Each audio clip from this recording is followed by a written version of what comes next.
So, ayun nga po, mga ka-Team EDSI, ay usap-usapan po ngayon ang YouTube channel ni Kalingap Eds.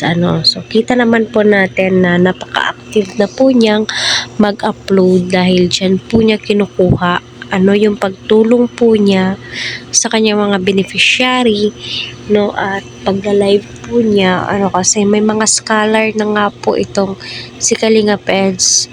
Correct me if I'm wrong, parang nasa 3 na po yung scholar po niya. And especially, thank you din po sa mga sponsor ni Kalingap Edu na palaging nandyan. So, Edu, di lubos sa kalain na ang laki ng sahod niya. So, totoo nga ba po ito? Sa usaping views, kita naman po natin, magmamatter po yan sa views at saka sa duration ng video, kung ilang minuto po nila ito pinanood or tinapos po nila, plus not skipping the ads, ay napakalaki po talaga ng sweldo nila. At alam naman po natin lahat na pupunta po ito sa mga tinutulungan ni Eds na mga scholar po niya.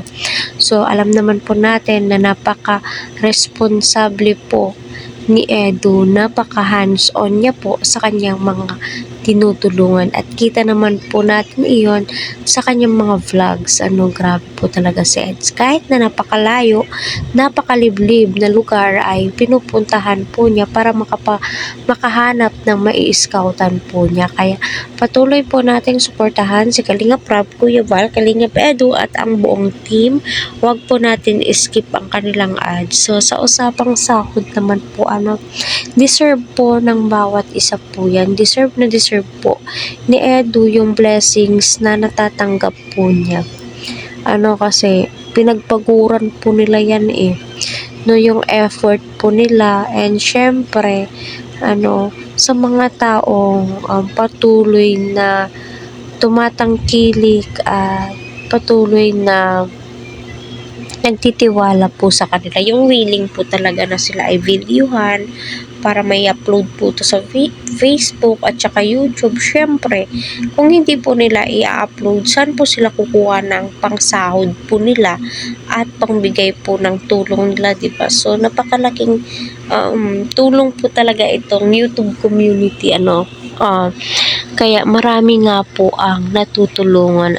So, God bless us, Eds, at syempre mag-ingat palagi, huwag kalimutang magdasal para sa ganun ay marami ka pang matulungan, syempre, kasi alam naman po nating lahat na may mga umaasa din po kay kay Edu, lalong lalo na po yung dalawang matanda, yung mga nanggagamas, diba, pinagbawalan si Edu that time.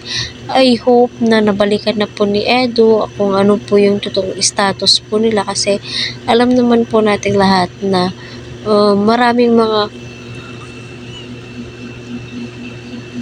supporters at viewers din po itong si Eds, at kita naman po nating lahat na napakalaki na din po ng community ni Kalingap Edu.